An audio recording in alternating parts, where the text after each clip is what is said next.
Good afternoon, everyone, and welcome to Victory Gardens Theater. I'd like to start with a land acknowledgement. Chicago remains the traditional homelands of over a dozen different tribes, including the people of the Council of the Three Fires, the Ojibwe, the Potawatomi, and the Odawa. We honor the original ancestors of this land and also offer respect to the Indigenous people still residing here. We strive to be accountable to remembering the history and cultivating respect within our relationships with the Indigenous peoples of this land. I'm Kat Zukaitis. I'm the literary manager and public programs coordinator at Victory Gardens Theater. I am a mid-30s white woman with long brown wavy hair and long dangly earrings. And you can see me sitting in an apartment with a white wall and some paintings on the wall behind me. We offer this audio description for any patrons who are blind or low vision. There are also two ASL interpreters with us today. One is a white woman and one is an Asian American woman. If you would like closed captions for this panel, please go down to the bottom of your screen and click on the button. Or if you're watching from a mobile device, you can find closed captioning by going to the app settings and clicking the closed caption option. At this point, we're going to send out a poll to get a sense of who is in our audience today and some of what you're interested in. So please go ahead and take the next 90 seconds to fill that out.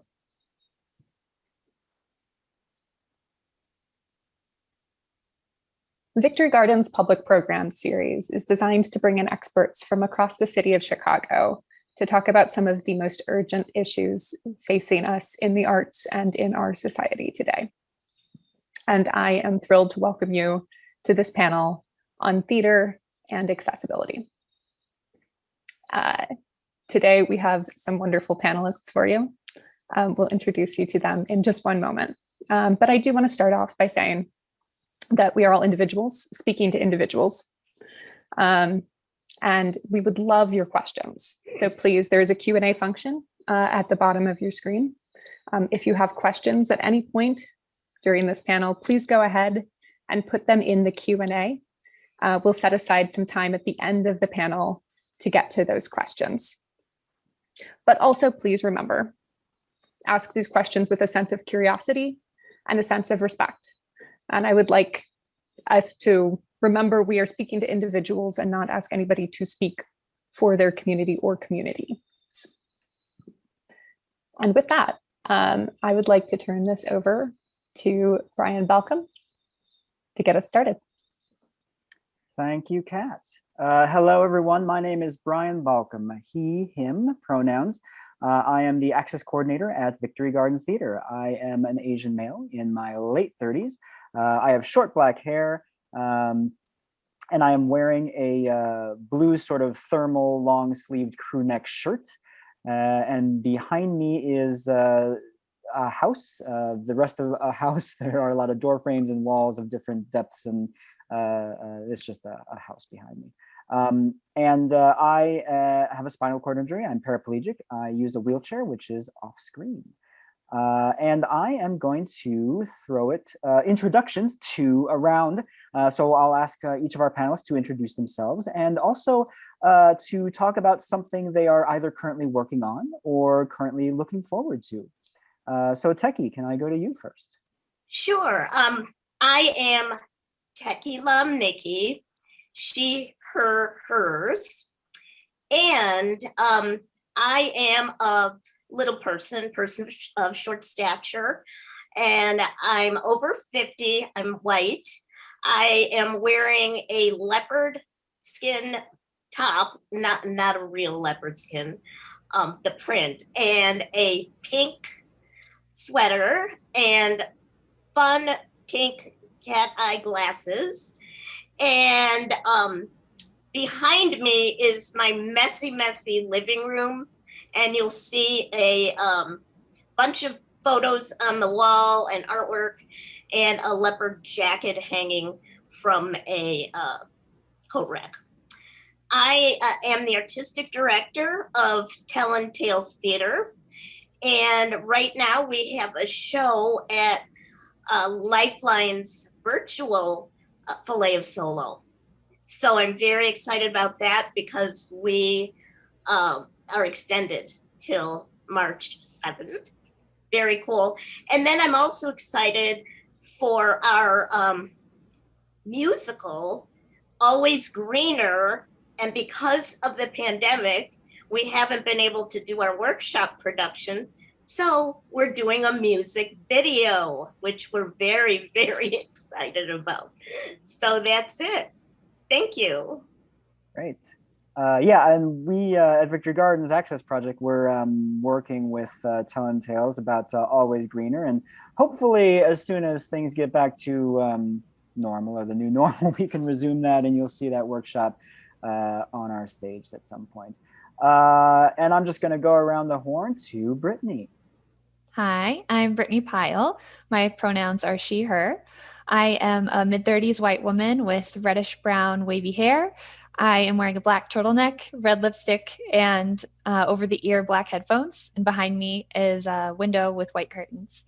I am the director of production and audience experience with the Chicago Humanities Festival, and I serve as the access coordinator for that organization. And I'm also on the steering committee of the Chicago Cultural Accessibility Consortium, CCAC. And I am currently working on producing another year of about 60 virtual events for the festival. We normally have about 100 in-person events a year, but we're going to be virtual this year, but also planning for the possibility of a return to in-person, whether outdoor or inside, TBD. Thank you, Brittany. And last but never least, Terri. Hello, my name is Terri Hudson. I use she, her, hers pronouns. I am a petite, brown-skinned Black woman. I have wavy, dark brown hair streaked with gray that is pulled back into a ponytail. And I am wearing a taupe sweater over a gray shirt. I have spina bifida and use leg braces that are not visible right now. What is visible behind me is a blue cushion on the gray couch I'm sitting on in my living room. And in the distance, a wooden kitchen table with brown leather chairs and some just various objects on that table. I am primarily an actor, also a storyteller and performance artist. And I am currently involved in a couple of productions. I am performing in the devised piece, How Do We Navigate Space, which will be opening virtually via Straw Dog Theater in a couple of weeks in mid-March. And I'm also in rehearsals for Accidental Shakespeare's Romeo and Juliet, which will be going up in April. Great. Thank you, everyone, and welcome again.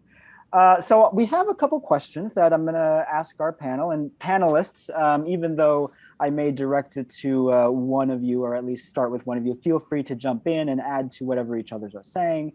And if anyone in attendance has any follow-up questions or things like that, please do put them in the Q&A, and we will try to get to those. So just to start off, all of us here are in the arts. All of us here have a relation to disability or access.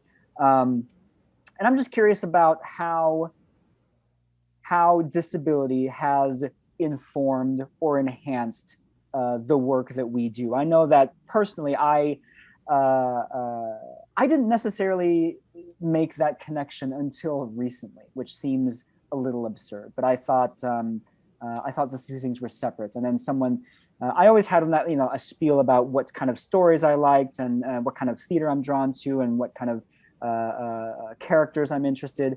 But it wasn't until someone asked me or pointedly asked me, oh, aren't those related to how you've moved through life as a disabled person? I said, well, of course it has. Stories about underdogs, stories about, fighting against something that seems insurmountable, stories about believing in love and that you can be loved and that the ability to open up yourself to that possibility. I mean, those kinds of stories are, of course,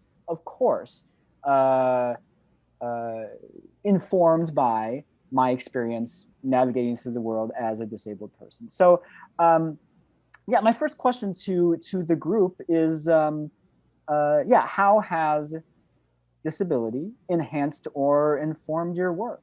Terri, can you start, please? Sure. For me, it is definitely a storytelling perspective, whether I'm doing a performance I've written myself or performing a character. My disability is how I inhabit my body and how I navigate through the world. It affects everything that I do. So I think what I bring is a perspective of visibility, because I have a different looking body and I have contraptments on my body that I use to move around, and it catches visual attention.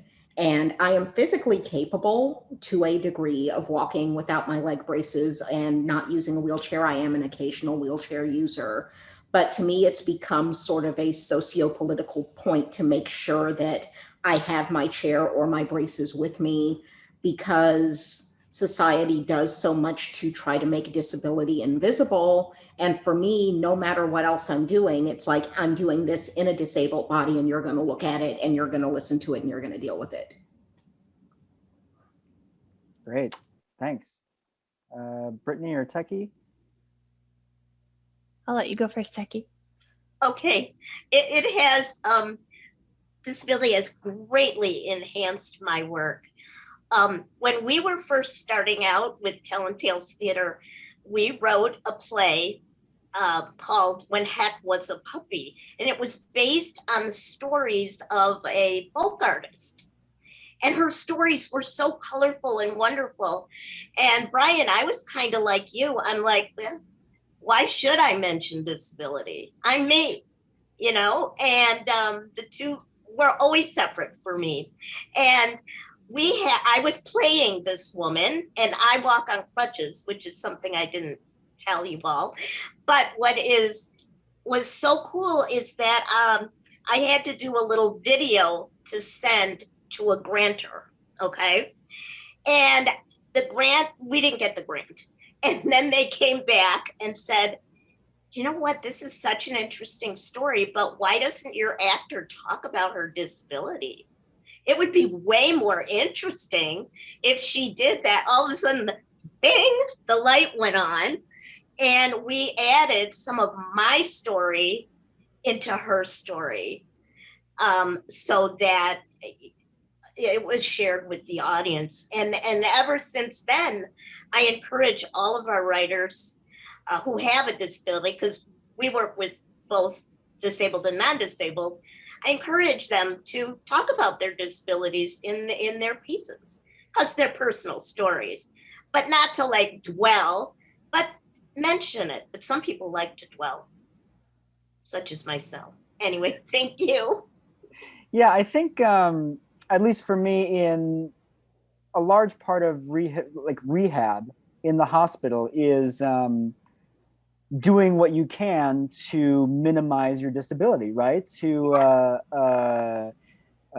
not have to depend on devices or things as much as possible, and to navigate the world,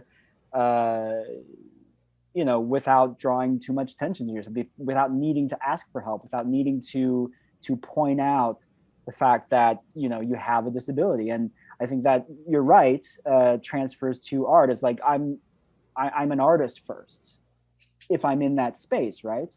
So yeah, it's something that, like you, I've had to, as I said, I've had to sort of recalibrate and bring that part of me into this artist space that I work in. Do you have anything else to share about that? No, just that I always, in my pieces, a lot of times reflect disability, my personal stories. Yeah.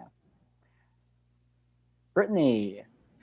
Yeah, I am a person without a disability, but I do have a role at our organization, which is public facing, and we host events. That my role is responsible for creating that entry point, that experience for our audience. And it's the goal of my role to be inclusive.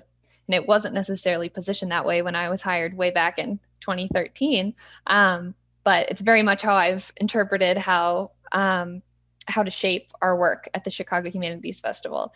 And I think it's a principle that's listed from the Institute of Human-Centered Design, that variation in human ability is ordinary and not special and affects most of us for some part of our lives. And that is a foundation in how we've built all of our customer service, but extending beyond that into our programming and how we select venues and what services we provide, how just readily available are those accommodations for everyone. Our goal is to really center marginalized experiences and bake that into what our policy is, what our procedure is. And so that's how I approach my work, and why I guess I'm invited to speak on this panel with you all. I want to follow up on that just a little bit, because, and ask you to dive maybe a little deeper into it, because it seems that historically access and access services have come as, I don't know if afterthought is the right word, but we'll get this, we'll make sure that we produce the event and we get all those things lined up and everything goes off without a hitch, and we have all the people and the lights and everything like that. Mm-hmm.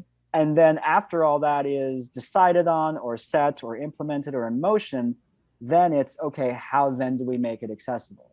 What do we need to add on now so that we can include as many people as we can? And that's saying if people are arriving at those thoughts in the first place. Right. So can you talk a little bit more about how you approach things like that from the beginning? Yeah, I think it is the fatal flaw of many arts and cultural organizations to tack it on at the end, because you're setting yourself up to fail if it's tacked on at the end. It really has to start from the very beginning. And it wasn't immediate that I started seeking training in accessibility. I mean, back in 2013 when I started, accessibility was a word that was only used in our mission to refer to ticket price. It was not referred to disability at all. But just seeing in my first 6 months on the job that there were people with disabilities in our audience was skewing older and just needed accommodations. And they were asking for those things without us really knowing how to, without being completely confusing and burdensome to the audience member, how to fulfill those requests. So I sought training in order to understand all that was out there and what I should be doing, what's the low-hanging fruit, and then what could we build towards to create an accessible organization truly. And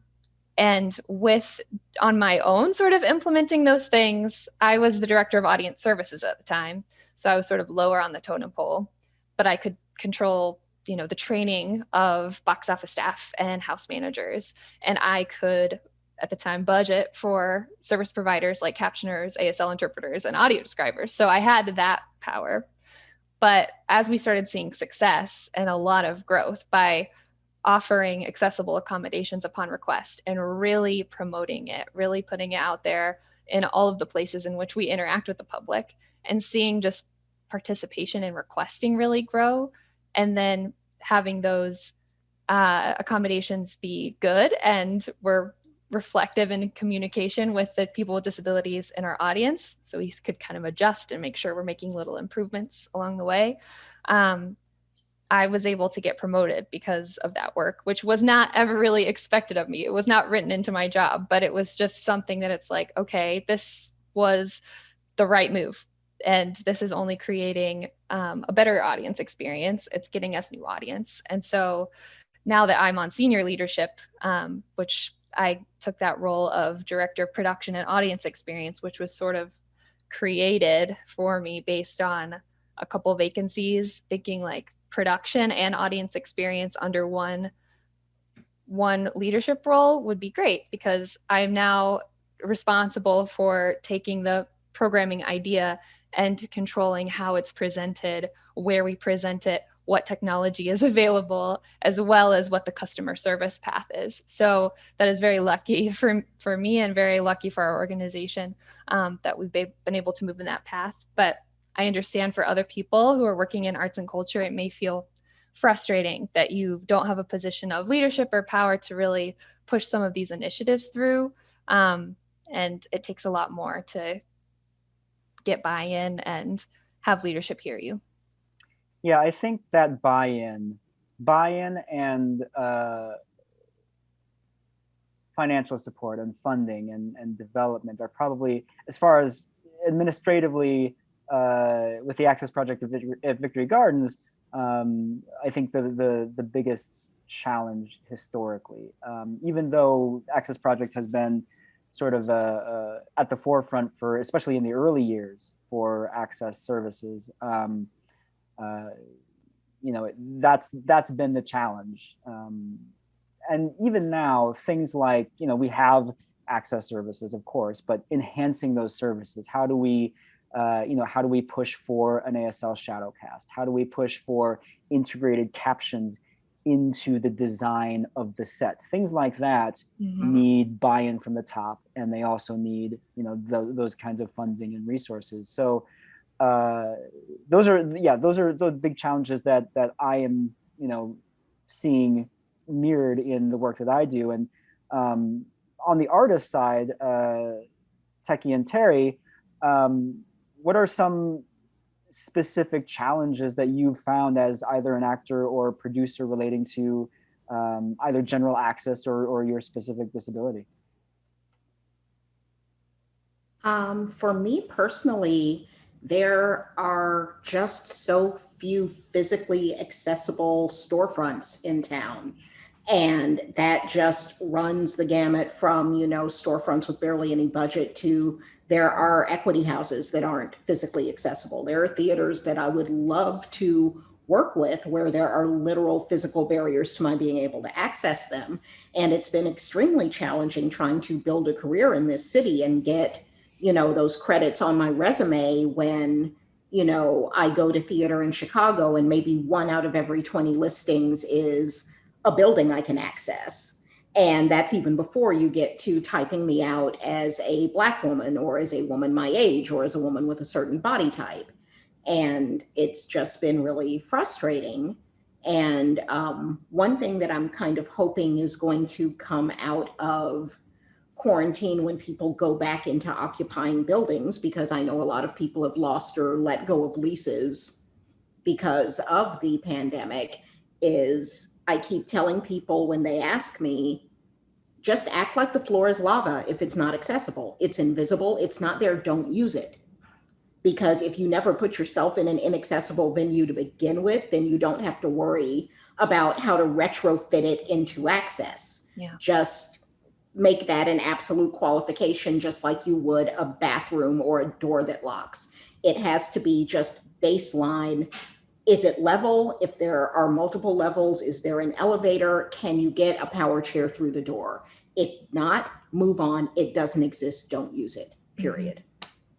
Yeah, that kind of early thinking, time and effort spent early on will save more time and effort later on.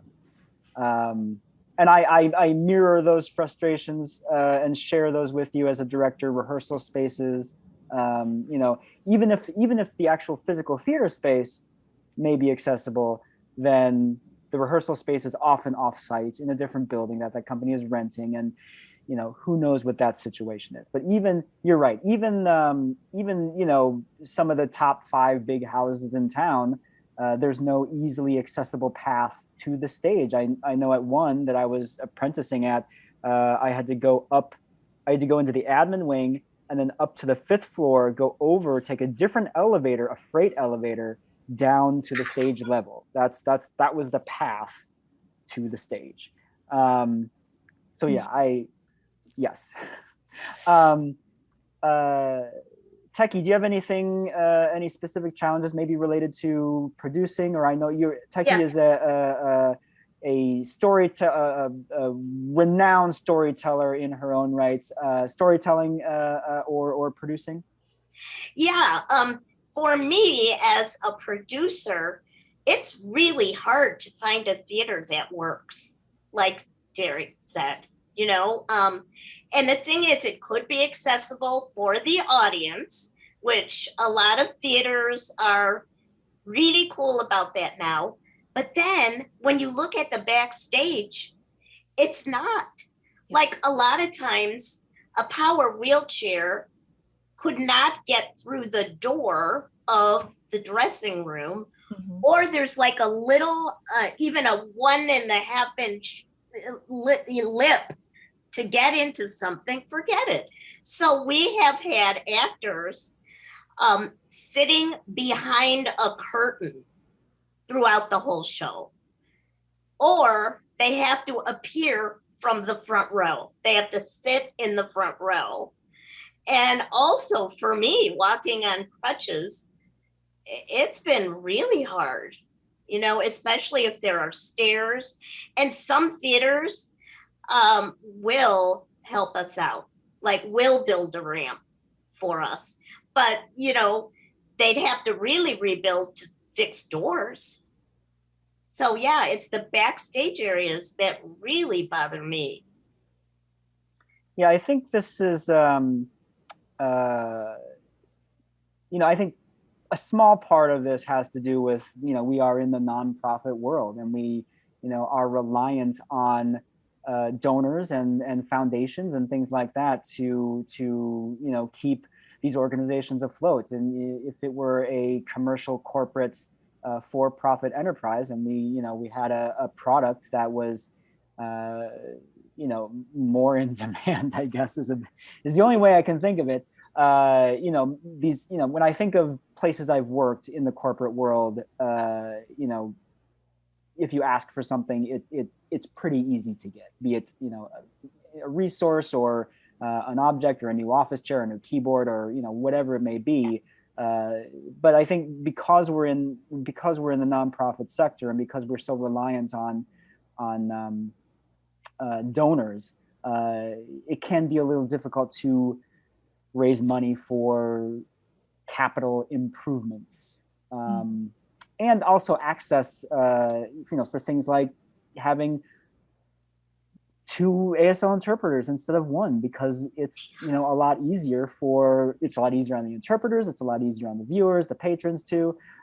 Just having that additional added cost can be challenging. So Tekki and Brittany, as producers, how do you approach those asks? How do you try to what are the things that you do to try to get that extra revenue in, so you can provide as accessible as a space, a performance, as you can? I mean, for us, I consider it operating costs. Like, it should not be considered necessarily a special fund, because it's like, if we're paying for, you know, supplies to have pop-up box offices at the 40 different venues we rent in a year, then we can also budget for accessible services, and anything that we need to supplement the venues. Because, as you know, you both were saying, Tekki and Terri, that it really varies across the city, the level of access in different spaces, and especially the backstage, because I think that is more hidden, or something that you know, the audience experiences more. People are more concerned with the ADA than they are necessarily what the backstage is like. So I budget for it as though, you know, it's part of my general operating for my department. And I've been lucky that over the years, I mean, it wasn't readily accepted right off the bat, but it's like over the years of advocating and really, you know, just keep advocating, keep pushing, and then seeing positive results and positive feedbacks from not just audience members, but from like major donors and foundations that want to see, they want to see inclusion and access. So I think that was able to make the case that it's like, we just need to put it as part of our budget, and fundraising aside, we can definitely fundraise towards it. And that is a good mission building thing to fundraise for as part of our gala or different campaigns. But we can't just wait and twiddle our thumbs until funding happens. Like, we just have to budget for it as part of, you know, what we have to do with our work. What about you, Terri? I really echo a lot of that. I mean, one thing that you said sort of struck me when, you know, people talk about the ADA, but not the backstage. It is very much that people see disabled people as audience members and not as performers. And Right. I run into that all the time. And that's just a thing that people need to adjust their thinking about. I talk to people all the time who come to me for advice about, well, what do I do to make my event more accessible? And it's definitely the forethought, put it out there and we'll come, because I don't go to auditions all the time if it doesn't seem to me like I'm going to be accommodated or like my access needs are going to be respected. Mhm. I've had people write up calls for auditions where they say, we want to see people of all abilities. And then I contact them to get an audition slot and find out that the auditions are being held on the 3rd floor of a 3-story walk-up with no elevator. And I put to that person, so how exactly are you expecting to accommodate people of all abilities when you do that? And they don't think about it. And it's definitely a situation where there's a lot of lip service out there about wanting to do access and wanting to make things accessible without thinking on a bare bones level of what that means you need to do. It is an action, not a thought or a feeling. Access is an action. It is a thing that you need to do. Make your scripts in, screen reader compatible PDF so that you have them ready to send out when a blind or visually impaired person wants to audition. That's how we know you want to provide access. State up front that your auditions are being held in a building with an elevator or with a flat entry and automated doors. Basically, to quote a very cheesy movie, if you build it, we will come. We're out here. We want to work. And that experience, that those sort of blunders it shows that it's like, you don't necessarily have people with disabilities on your staff that are thinking through this for you, or you're not getting feedback from people with disabilities. Like, you're not seeking feedback and advice. So when you're making these decisions, you're making them with your narrow window, and leads people down a wrong path. It's possible that you're not getting feedback from people with disabilities because you're not making your spaces or programming accessible to people with disabilities, so they're not True. responding to you. It just popped in my head that we can't have too many of these conversations, can't have many of these panels, because it's been such a part of society for so long to avoid or ignore access or avoid or ignore disability. And it's really only within the last, since the ADA, we're looking really at the last 20 years or so, where we're really starting to push awareness and we're really starting to push inclusion. And a lot of that isn't baked into our thinking yet. It isn't baked into our buy-in as far as how we think about navigating the world, navigating buildings, things like that. What's the word I'm looking for? I wasn't born disabled. I was injured when I was 13 years old. So I still have part of that thinking from the early part of my life ingrained in my brain, to not think about access first, or not, start with those thoughts. But speaking of enhancing access to everyone, I want to talk about this pandemic we're in and have been in for a while, because I think there are some things about it that have increased access to people. There are some things about it that have been restrictive to everyone, of course. But how has, what are some of the significant ways that this pandemic situation has changed the way either you have been able to access art, or the way that you have made art or disseminated your art? For us, for Telling Tales, we have pivoted to have all of our shows online. And we have had to learn so much about film and, linking pieces together on film. And it's been a wild ride, but I'm telling you, I have learned so much. But the best thing about it, I think, because at first we were like, oh no, but the best thing about it is that we can have performers from other parts of the country work with us, which, it's so great. So they're in our workshops, and also we can get audience. Like my friend in California, who always loved our shows, moved there. He's like, I can finally watch your shows, you know, instead of like getting a bad DVD later. So it's just been wonderful. I mean, oh, and it's also great for people with disabilities that might have transportation issues who would not want to come to a live workshop. And or they'd want to, but it's very difficult, maybe very expensive. So it's just been great. I mean, we save money on renting space, but then we add other things. We have to pay for the captioning, you know, and we're just now getting into the audio description on Vimeo. Not sure yet how we're going to do that, but with our live shows, we always budget that in, always. Both ASL interpretation and audio description. But the thing is, I wish we had the money to do it every night of the performance. And interesting thing, sometimes we don't have a deaf person in the audience or a blind person. And sometimes people will say to me, well, why don't we just cancel it? And I'm always like, no, because our company is known for access. So we're going to do it no matter if anybody comes.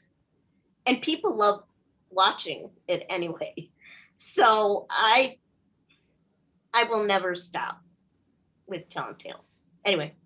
Yeah, and I think to your points about, you know, if no one shows up, then why offer the service? I mean, our goal with Victory Gardens is to make as many performances accessible as possible. And the reason for that is that if you rely on a service, either ASL interpretation or captions or audio description, that you are free to go and see the show on a night. You don't have to see the show on the one day. Right.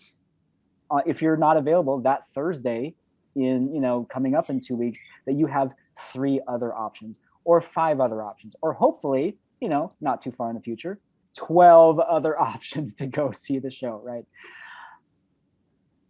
And I think to get back to the question about the access in the pandemic, to your other point, Tekki, about transportation issues, I would add that there are people who may have you know, immune concerns that they don't want to be, especially now with the pandemic, but even prior to the pandemic, immune concerns that they might be hypersensitive to, or tics, or you know, the inability to control things they say, or the volume, or their physical you know, their physical body or presence, that they may feel ashamed to be a distraction in the house, that they can, you know, see the show in the comfort of their own home, where they don't feel like they are a burden to anyone else. There's always a good handful of those people who, I'm afraid, don't come see shows because they don't want to draw attention to themselves. Mm-hmm. Yeah, Brittany or Terri, pandemic art, what's going on? I ironically am having the time of my life. One of the things that has really magnified how much of a barrier physical access has been for me is that, first of all, I have not stopped working through the entire pandemic. And I would go through several month-long lulls prior to it. I've had to turn down projects. Like I said, I'm in a show that's opening in 2 weeks, and then I'm in another show that's after that. And then I'm giving myself a vacation because I literally have not stopped working since, I think, like September.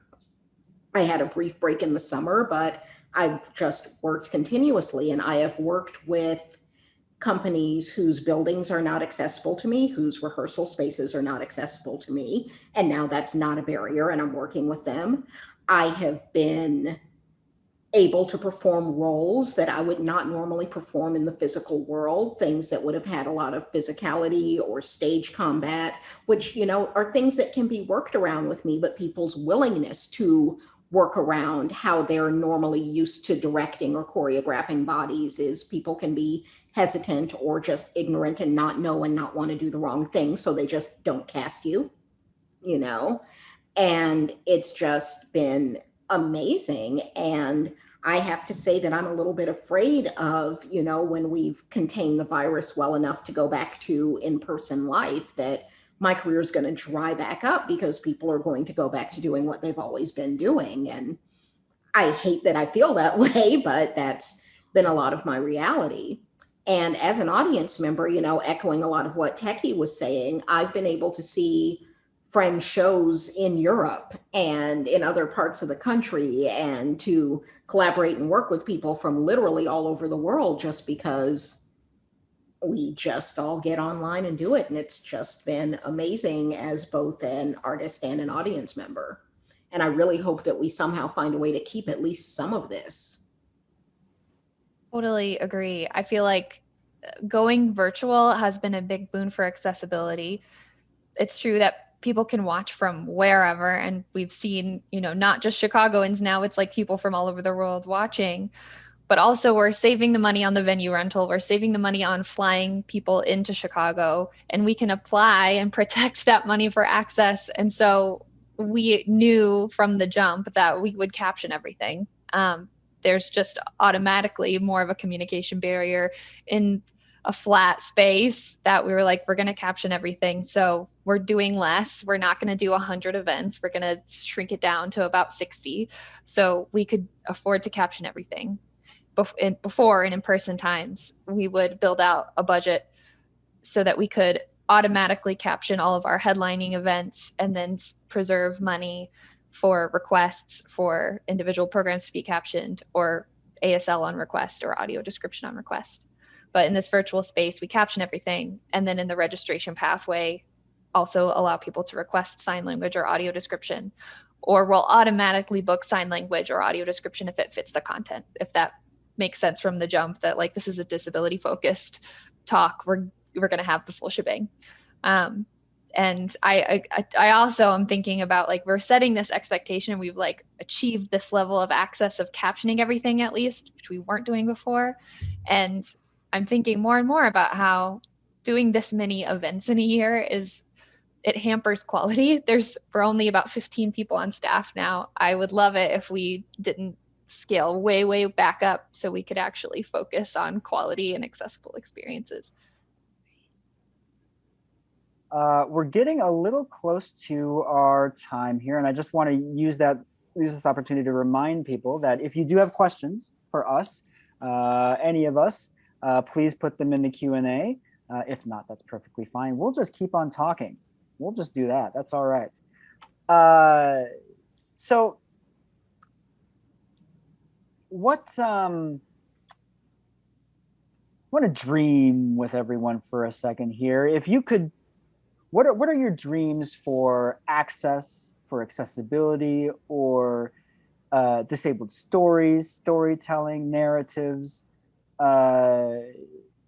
Maybe one or two for the short term, 2, 3, 4 years, or for the long term, 25, 30, 40 years. What are some of your dreams for access or disabled stories? Don't all dream at once.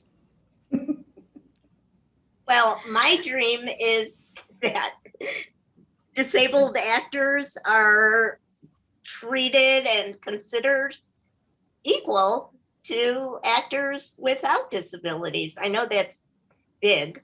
And also that spaces are finally really accessible for both the actor and the audience. And also that more people with disabilities feel comfortable to come out and tell their stories. Because I really feel that that's how we connect it as people, understanding each other by telling our stories. Yeah, I think your request, your dream that things be equal seems so, I mean, I don't mean to be derogatory when I say this, but it seems so ridiculous that we have to, that we really do, because it does, sometimes more than others, it does feel extremely unequal. So I share that with you. I'm sure I share all of these with you.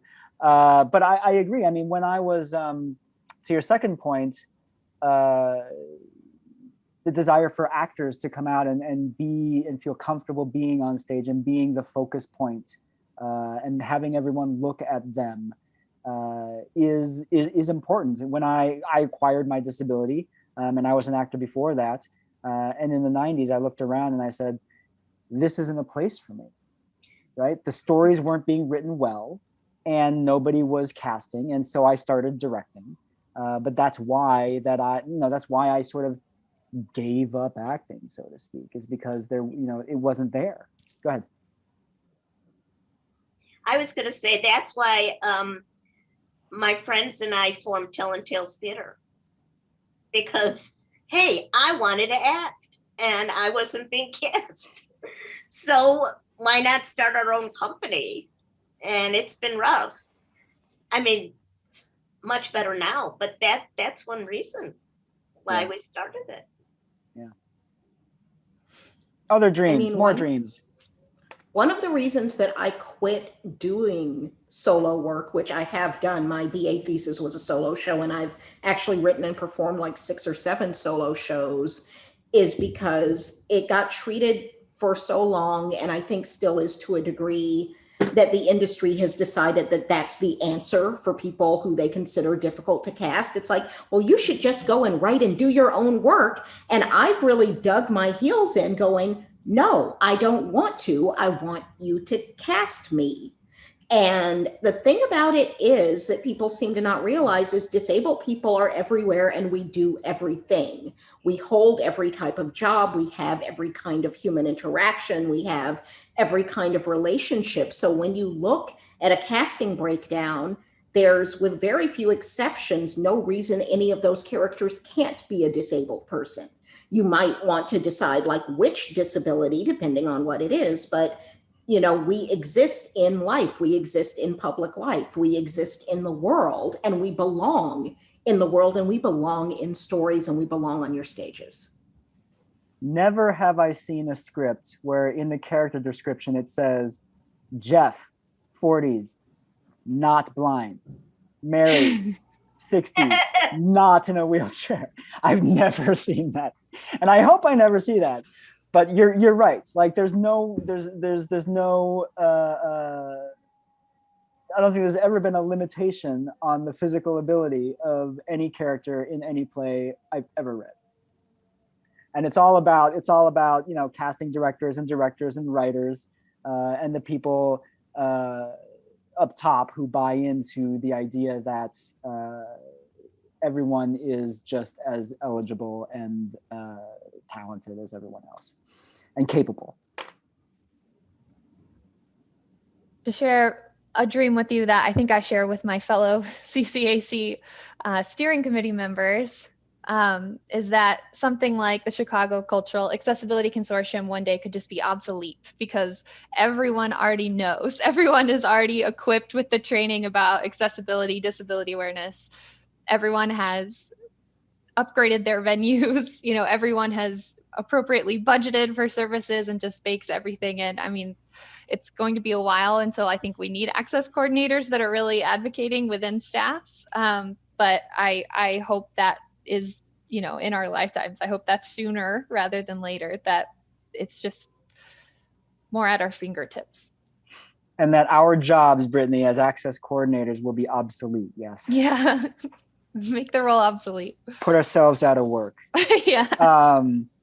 I guess as a director and administrator too, I think my 5-year dream is to have supporting artists on a production, to have a database of supporting artists that we can call on for a production, and not just actors and not just writers, but directors, designers, dramaturgs, wardrobe, all hands on deck to when those stories come around that feature disabled artists, that call for it, that put those stories up front and center, that we can have a whole team of people who are contributing to that story in meaningful ways, that bring their own personal experience to it, and that can heighten that production in ways that may not have been possible had those people not been available and not been ready to work. And I want to circle back for a minute on something that a few of us have touched on. I think Terri said we're everywhere, which we are, and I think someone else was talking about audience members, more people than we may realize being taking advantage of these services that we can offer. And it's true. I mean, there are a lot of invisible disabilities, including people who are deaf or hard of hearing, that you wouldn't know rely on some sort of access service. And it's one thing at Victory Gardens that we're sort of constantly and delightfully surprised by is how many people do rely on our service, not rely, but utilize our services. And it could just be, it can be embarrassing. It can feel embarrassing. It can feel shameful to have to say, I need help, right? I need a listening device. I need assistance with this. As it could be as we age, as we get older, we start to, our senses start to fall away a little bit, or it could be something more recent and sudden. But there is a sort of stigma to needing help, to depending on things and other people. And the more we can provide these services up front, the more we can make these things available, the less we need to force people to identify themselves. And the more pride and the more dignity those people can move about the world, the better. Mm-hmm. If anyone has anything they want to respond to about that. I definitely agree. I think that as much as we can allow people to, be independent and anonymous and still have access to our art, that would be ideal. And if you're in a situation, your organization's in a situation where it's not affordable to just have it all be there, at least I think do your best to normalize. And it's just presented as part of what you're asking your audience. Like, do you want to sit on the main floor of the balcony? It's like, it's just one of those things of like, let me customize this experience for you. And so every single person, whether they're ordering tickets online or they're talking to someone on the phone, they're presented with these options, just an array of options, just like anything else. And so at least that the vibe is like, well, anyone can participate. And like, this is something that, you don't have to feel like you have to navigate this labyrinth to figure out how to get what you need. And there's also no stigma around that. We're asking everybody. So that's the way around it. But again, I would love it if we could just, when we're going through our venue checklist, that for physical access, everyone can just access all spaces independently without having to, use a wheelchair lift and get a staff member to come help unlock it. Like nothing like that. It would just be completely universally designed. That would be the goal. Yeah. And I'll add to that. I like I mentioned before, I have an acquired disability. I didn't plan to be disabled. It happened, and it happened quickly and suddenly. And I always feel like I'm not trying to scare anyone with this, of course, but like it's stuff happens in life, and you want the world to be ready for you if it does. We do have a question. Look at this. Speaking of opportunities and access and things like that, do you think Chicago is ahead of the curve or behind it relative to other major theater markets in terms of accessibility issues and accommodations? Great question. I'll start by telling a little story about my trip to New York, the last time I went to New York, which seems like ages ago now. But I went to see a show at the Public Theater, like the Public Theater in the New York City. And I happened to go see it on a date that it was closed caption, or open caption rather. And I started talking to because I'm in the industry and because I'm in the access industry as well, I started talking to the house manager about it. And I learned that not only is there only one accessible performance in their run, but also they don't fund it themselves. There is an organization in New York, I can't remember what it's called. TDF. But TDF, yes, thank you. That provides funding to bring in captioners for one performance. And that's it. And not only that, the captioning is done on a screen that is, well, this doesn't help because you can't see how big my arms are out, but it's the caption screen was very small, and it was positioned halfway back into the house. So there were a limited number of seats where it was easily visible by, and even then, because of its placement, if you were watching the show and you sort of utilize that service, you would have to, the distance between, you couldn't get them all in your field of view at one time. Yeah. So that's a little anecdotal story about New York City, the theater capital of the world. Does anybody else have perspective on other markets as far as access and accessibility? Chicago's the biggest market that I've worked in, so I don't know that I have great comparison. I've worked a little in Atlanta and a little in Austin, Texas. With Atlanta, it was so long ago that I can't really speak to it. And with Austin, they are missing a lot of accessibility infrastructure that Chicago has. That's why I moved back to Chicago from Austin, because just like there's baseline infrastructure access here that just doesn't exist there. And a lot of that has to do with like city planning, design, like that level of infrastructure. Yeah, my comparison is attending the annual National LEAD Conference hosted by the Kennedy Center. It stands for Leadership Exchange in Arts and Disability. So it's a lot of arts administrators that go to this, the people who are sort of the access people for the different organizations.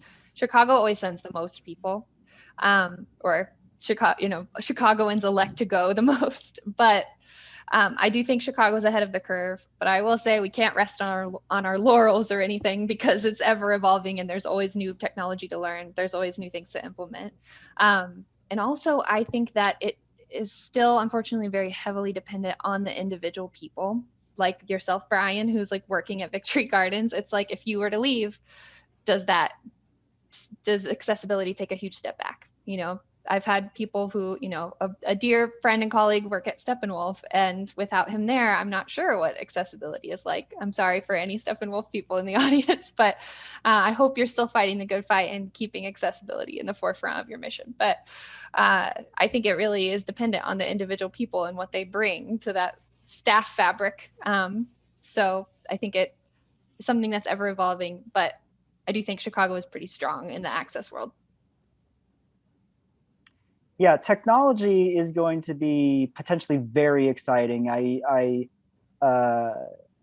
just noticed, I was looking up the webpage of a theater, and they have caption glasses. I don't know how they work, but they're glasses that you wear that display captions on them, so you can have them either over your field of view or off to the side of your field of view. And then at the last TCG conference, there was a VR experience, which I think is going to eventually do a lot for accessibility. I mean, imagine putting on, imagine you are in a nursing home, or you are bedridden, or you can't leave your house, or you don't want to leave your house, or there are reasons why you can't go to the theater. So you put on a pair of VR glasses, and in front of you is the stage that you're familiar with. And you look to the side, and there are people sitting there responding to the show you're watching. And you can look around and see everything. You can see the lights above, you can see the seats below. You can focus your vision on one part of the stage or the other. It really puts you, it has the ability to put you in the theater surrounded by your other audience members. And I think that is going to be a huge step forward in accessibility. I mean, imagine just a theater having 20 VR headsets that people can come and check out, that have the show programmed into a hard drive in the headset, or that they stream online, or that they can mail out to subscribers who note that they would like to utilize the service. I think that's going to be a big thing. So we are, hey, I see Kat. Kat's back, everyone, and that must mean it's time to wrap up. Got it in one, Brian. So thank you so much, all of you, for joining us today. Thanks to Terri, Tekki, Brittany, Brian, Toni, Veramarie, and all of you in the audience. We appreciate your presence, and we'll look forward to the next conversation. Thanks. Thanks, everybody.